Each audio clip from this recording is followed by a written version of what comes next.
Assalamualaikum warahmatullahi wabarakatuh. Alhamdulillahi rabbil alamin. Wabihi nasta'inu ala umurid dunya waddin. Wassalatu wassalamu ala ashrafil anbiya'i wal mursalin. Wa ala alihi wa sahbihi ajma'in, amma ba'du. Pada kesempatan ini saya akan melanjutkan materi pengajian kitab Fathul Mu'in, kitab I'anatul Talibin juz 1 halaman 130. Bismillahirrahmanirrahim. Qala al-mu'allifu rahimahullahu ta'ala wa nafa'ana bi ulumihi ya rabbal alamin. Bismillahirrahmanirrahim. Wa tsaniha, rukun sholat yang kedua yaitu takbiruh taharrumin, yaitu takbiratul ihram. Wasaniha, rukun sholat yang kedua takbirut taharrumin, yaitu takbiratul ihram. Kemarin kita bahas tentang rukun sholat yang kedua yaitu niat. Takbiratul ihram dianggap sebuah rukun dikarenakan lil khabaril muttafaqi alaih. Lil khabari karena ada sebuah hadis al muttafaqi alaih yang sudah disepakati, namanya hadis muttafaqun alaih, riwayat muttafaqun alaih, yaitu idza kumta ila sholati fakabbir. Idza kumta ila sholati, jika engkau mendirikan sholat, fakabbir, maka wajib takbir. Sumiyah bidzalikah, takbir ini diberi nama dengan takbiratul ihram, ada ihramnya. Karena takbir dalam sholat ada dua macam, ada takbiratul ihram, ada takbir intiqali. Intiqal itu berpindah dari berdiri untuk ruku, Allahu Akbar, dari i'tidal untuk sujud, Allahu Akbar, dari sujud untuk duduk, Allahu Akbar umpamanya. Sedangkan yang pertama ini namanya takbiratul ihram. Kenapa? Apa alasannya? Dikarenakan li'annal musalliyah yahrumu alaihi bihi maka halalan lahu qablah min mufsidas sholati. Dikarenakan li'annal musalliyah,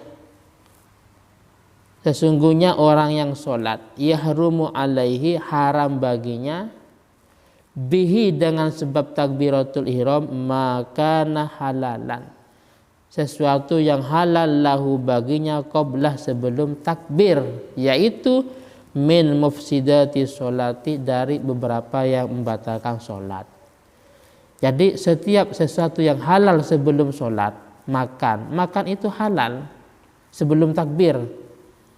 Ketawa, terus gerak sampai 3 kali umpamanya, itu semuanya tidak menjadi masalah. Tapi ketika kita takbir Allahu Akbar, maka minum yang awalnya tidak menjadi masalah ini tidak boleh, sehingga kalau dilanggar hukumnya membatalkan sholat. Jadi takbiratul ihram, ihram itu artinya mengharamkan sesuatu yang halal sebelum takbir. Ketika takbir maka semuanya menjadi haram, menjadi tidak boleh. Wajuila fatihatas sholatih, dan takbiratul ihram ini dijadikan sebagai fatihatas sholat, pembuka sholat, dengan tujuan liyastahdhirul musolli, liyastahdhirah, supaya menghadirkan al-musolli, orang yang sholat, ma'nahu, terhadap maknanya,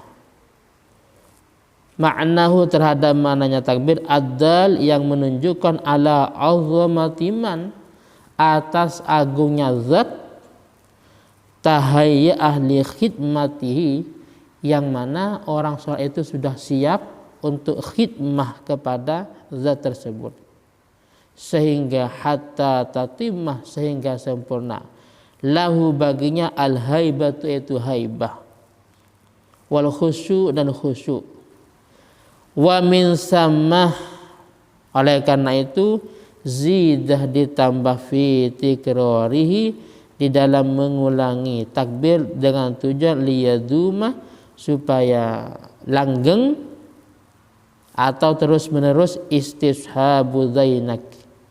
Istishabu dzainik yaitu bersamaannya haibah dan khusyuk fi jami'i sholatihi, di dalam semua sholatnya.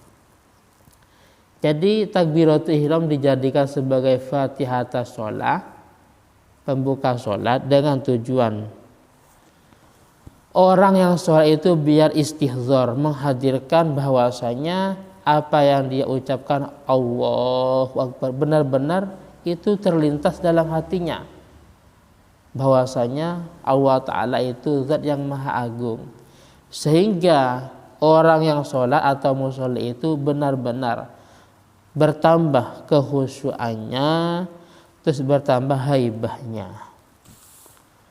Selanjutnya makrunan bihi ay bitakbir aniyatuh.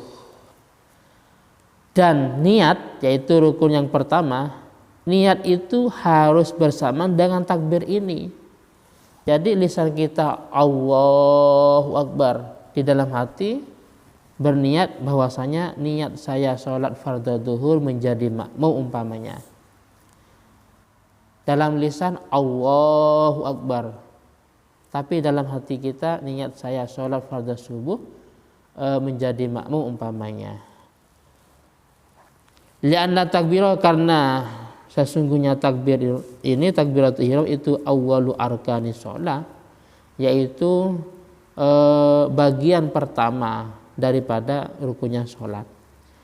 Oleh karena itu fatajibu muqaranatuha bihi, maka wajib niat itu harus bersamaan dengan takbiratul ihram.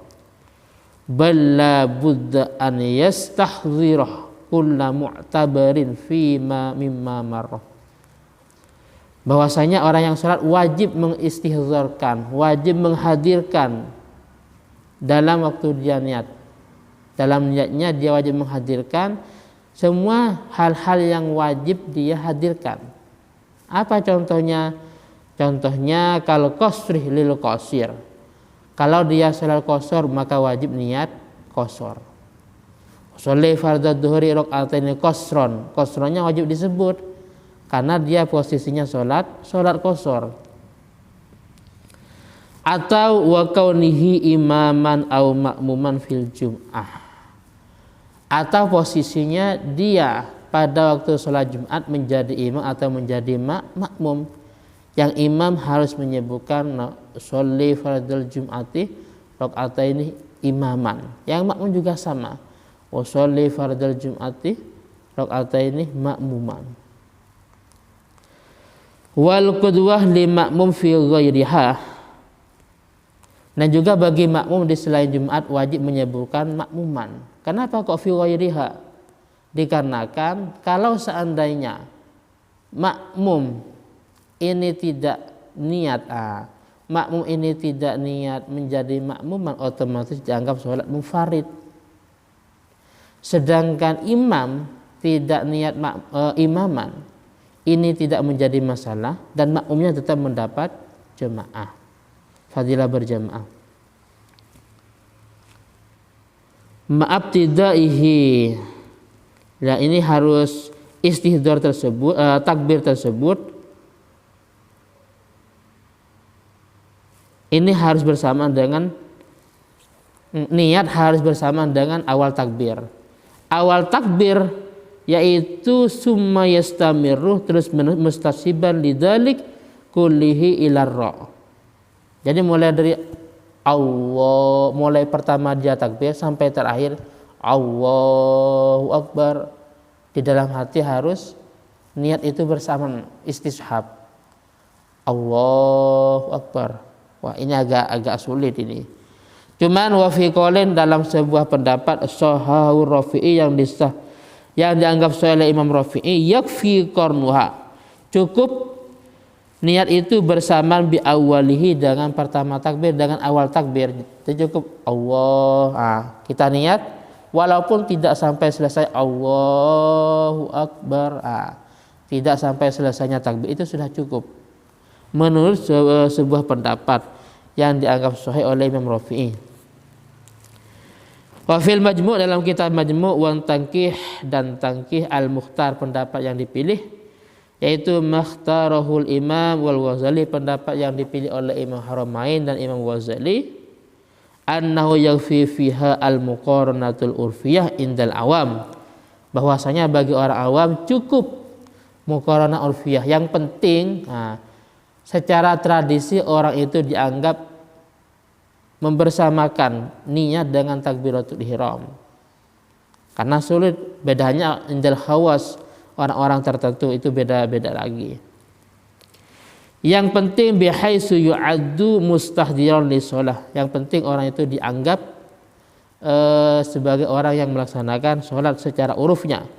Wa qala dan berpendapat Ibnu Rif'ati innahul haqqu alladzi la yajuzu siwahu bahwasanya menurut Ibnu Rif'ah pendapat yang barusan itu pendapat yang hak yang tidak boleh yang lainnya. Wa sawwabahu Subki dan Imam Subki membenarkannya. Wa qala dan beliau mengatakan man lam yakun bihi waqa'a fil waswas al madmum. Barang siapa yang tidak berpendapat dengan pendapat yang dikomentarkan oleh Qaul Mukhtar barusan yaitu cukup muqaranah urfiyah, maka orang itu waqa'a fil waswas al-madhmum akan terjadi pada waswas yang tercela. Karena sangat sulit mulai dari awal takbir hamzahnya lafaz Allahu sampai ra-nya akbar kita muqaranah dengan niat ini sangat sulit. Oleh karena itu cukup secara tradisi orang itu dianggap sholat yaitu dengan muqaranah urfiyah. Wa indal a'immati salasah dan menurut imam yang tiga yajuzu berarti Hanafi, Maliki dan Hambali yajuzu taqdimun niyati ala takbir bizamanin yasir. Yajuzu boleh-boleh saja taqdimun niyati yaitu mengedepankan niat ala takbir daripada takbir. Jadi niat baru takbir, cuman harus bizamanin yasir dengan waktu yang singkat, waktu yang sedikit, ada jeda waktu yang sebentar tidak lama. Jadi niat dulu baru takbir, dalam hati niat baru takbir. Ini tidak menjadi masalah menurut Imam Abu Hanafi, Maliki dan Hambali. Tapi tidak boleh terlalu lama niat terus masih berdiam agak lama baru takbir. Ini enggak sah kalau seperti itu. Mungkin sementara ini yang bisa saya sampaikan, dan jika ada kesalahan saya mohon maaf. Jika kurang paham, kurang puas silahkan ditanyakan dalam channel ini. Dan dari saya pribadi akhiran assalamualaikum warahmatullahi wabarakatuh.